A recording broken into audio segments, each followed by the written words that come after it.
Hello everyone. आज हम characteristics of role इसके बारे में डिस्कस करेंगे, यानी कि भूमिका की विशेषताएं। इससे पहले हम रोल के बारे में डिस्कस कर चुके हैं।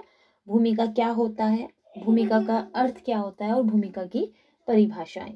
Meaning of role and characteristics of role, we already discuss about this and now we discuss characteristics of role, यानी कि भूमिका की विशेषताओं के बारे में। जब हमें भूमिका को बहुत अच्छे से क्लैरिफाई करना हो तो उसके लिए हमें उसकी जो एक डेफिनेट कैरेक्टरिस्टिक्स हैं तो उन्हें जानना बहुत ज़्यादा ज़रूरी होता है। और ये कैरेक्टरिस्टिक्स बेसिकली हमारे मीनिंग से ही निकलती हैं। हमारे जो हमने भूमिका का अर्थ पढ़ा है, मीनिंग ऑफ द रोल, उसी में से ये कैरेक्टरिस्टिक्स ली गई हैं। इसमें फर्स्ट जो बताया कैरेक्टरिस्टिक में, भूमिका का संबंध उन व्यवहारों की संपूर्णता से है जिनकी एक विशिष्ट परिस्थिति धारण करने के कारण समूह अथवा समाज द्वारा अपेक्षा की जाती है।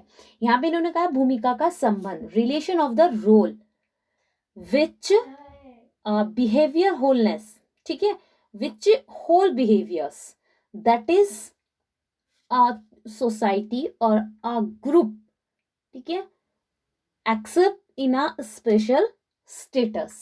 ठीक है, तो इसमें ये क्या कह रहे हैं कि जो भूमिका है उसका संबंध यानी कि रोल का जो रिलेशन होता है वो व्यक्ति के व्यवहारों की उस संपूर्णता से, यानी कि व्यक्ति के उस व्यवहार से, जो बिहेवियर होता है पर्सन का, उस पर्सन के उस बिहेवियर से होता है जो कि किसी सोसाइटी या ग्रुप यानी कि समूह या समाज द्वारा एक स्पेशल जो स्टेटस होता है, यानी कि जो भी व्यक्ति का स्टेटस है, विशेष परिस्थिति से कहा गया है, स्पेशल स्टेटस है, उसके अकॉर्डिंग जो भी उसका रोल है, उस रोल के अकॉर्डिंग जो भी उसके बिहेवियर है उससे माना जाता है, यानी कि व्यक्ति अपने स्टेटस के अकॉर्डिंग अपना रोल प्ले कर रहा है, वो उसका रोल कहता है। या जो स्टेटस के ड्यूटीज हैं, उसके वर्क है, वो उन्हें फुलफिल कर रहा है। जैसे आपको मैंने बताया था, एक व्यक्ति प्योन है और प्योन होना उसका स्टेटस है, और प्योन के जो फंक्शंस होते हैं, जो उसके कार्य होते हैं, वो उसका रोल कहलाएगा।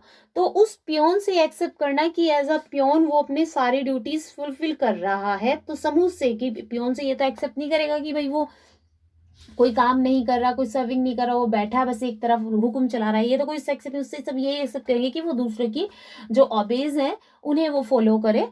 ठीक है, और जो भी उसका बैठ रहा है, नॉर्म्स हैं, उसके रूल हैं, उन्हें वो फॉलो करे और अपनी ड्यूटीज को वो अच्छे से फुलफिल करे।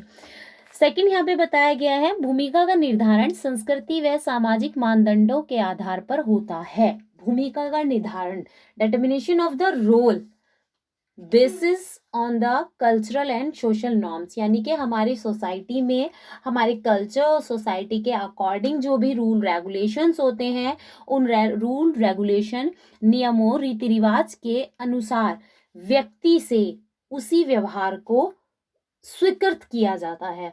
Accepted by the society a person's behaviour through their role according to the culture and social norms. ठीक है, यहाँ पे व्यक्ति का जो भी बिहेवियर होगा वो सोशल नॉर्म्स और कल्चरल नॉर्म्स के अकॉर्डिंग ही अपने रोल को प्ले कर रहा है, ये यहाँ पे व्यक्ति से एक्सेप्ट किया जाता है।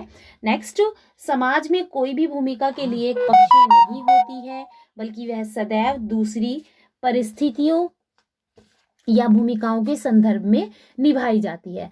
तो इन्होंने कहा यहाँ पे कि in the society any role not is one accepted, even it is always related to another status or roles।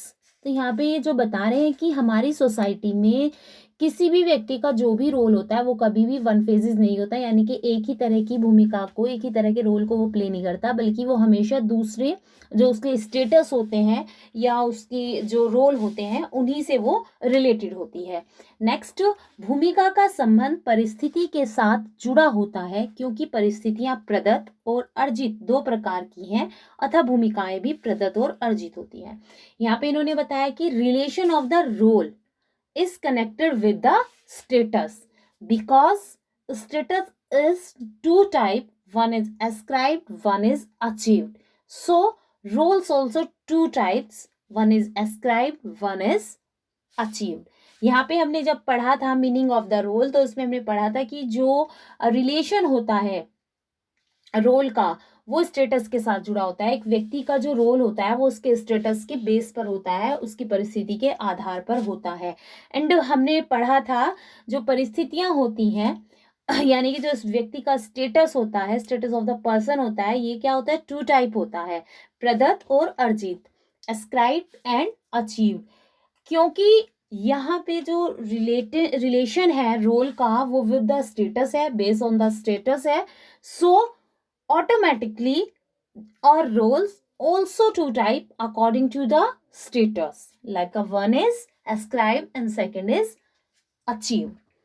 तो यहाँ पे दो तरह की हमारी जो है रोल हो गए, दो तरह की हमारे यहाँ पे स्टेटस हो गए, यानी कि भूमिकाओं के भी दो प्रकार होते हैं। तो जिस तरह से व्यक्ति का जो स्टेटस होता है, परिस्थिति होती है, वो दो प्रकार की होती है। एक वो प्रदत्त होती है जिसे एस्क्राइब कहा जाता है, सेकंड अर्जित होती है जिसे व्यक्ति अपनी मेहनत के बल पर अचीव करता है। उसी तरह से भूमिकाएं भी, अगर स्टेटस व्यक्ति का प्रदत्त होगा तो उसकी भूमिकाएं भी प्रदत्त ही इसमें हो जाएंगी।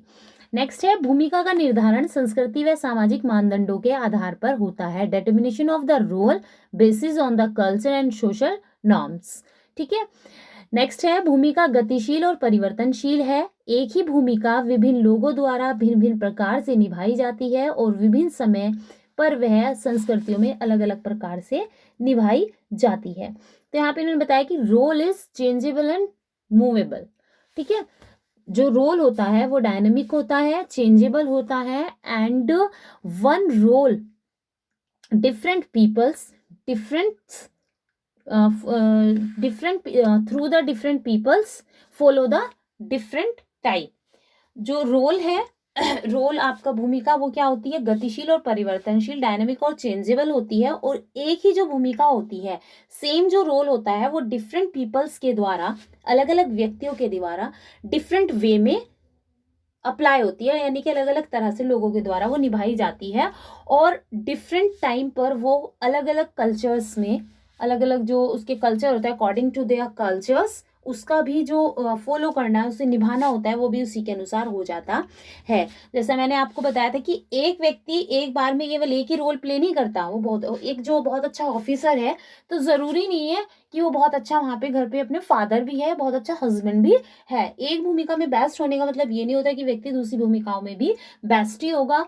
और एक व्यक्ति बहुत अच्छा ऑफिसर है तो जरूरी नहीं है कि दूसरा व्यक्ति भी बहुत अच्छा ऑफिसर होगा। जब डिफरेंट डिस्ट्रिक्ट्स के डिफरेंट डिस्ट्रिक्ट मजिस्ट्रेट होते हैं और सबकी जो ड्यूटीज होती हैं सेम होती हैं, बट उन ड्यूटीज को सब अपने अपने तरीकों से फॉलो करते हैं। उसमें से कुछ आपको बेस्ट ऑफिसर्स कहलाएंगे और कुछ उसमें से वेस्ट ऑफिसर्स, बेकार ऑफिसर्स उसमें कहलाए जाएंगे। ये क्या होता है, ये डिफरेंट डिफरेंट पीपल्स की एबिलिटी पर होती है। तो जो रोल होते हैं वो डिफरेंट पीपल्स की एबिलिटी पर बेस होते हैं।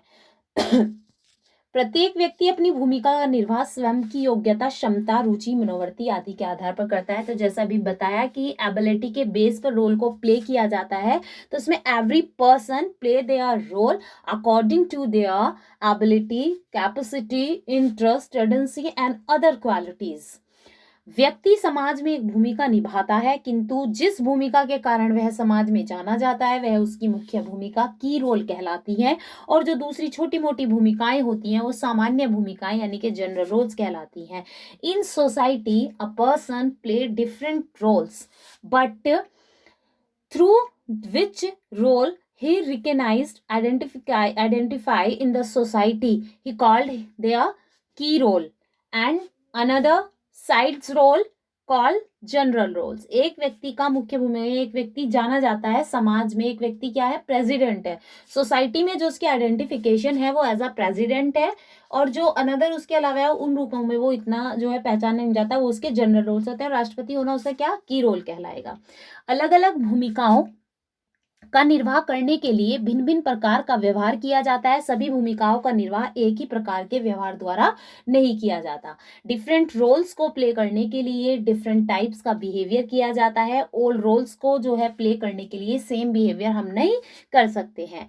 प्रत्येक भूमिका के साथ कुछ ना कुछ अधिकार व सुविधाएं जुड़ी होती हैं। Every role have a some special rights and facility according to their status। क्योंकि हमने पढ़ा था स्टेटस के आधार पर ही क्या होती है, भूमिका होती है, रोल होता है, इसलिए जो व्यक्ति का स्टेटस होता है उसके अकॉर्डिंग वो जिस रोल को प्ले कर रहा है, तो जो उसके स्टेटस से जुड़ी हुई राइट्स हैं, फैसिलिटीज़ हैं, वो एज अ जिस भी रोल को व्यक्ति प्ले कर रहा है उस स्टेटस के अकॉर्डिंग वो उसको वहाँ पे अवेलेबल होंगे। तो ये हमारी कैरेक्टरिस्टिक्स ऑफ द रोल थी, ये हमारा फिनिश हो गया है। इसके बाद नेक्स्ट टॉपिक को हम नेक्स्ट टाइम कंटिन्यू करेंगे। Okay students, thank you.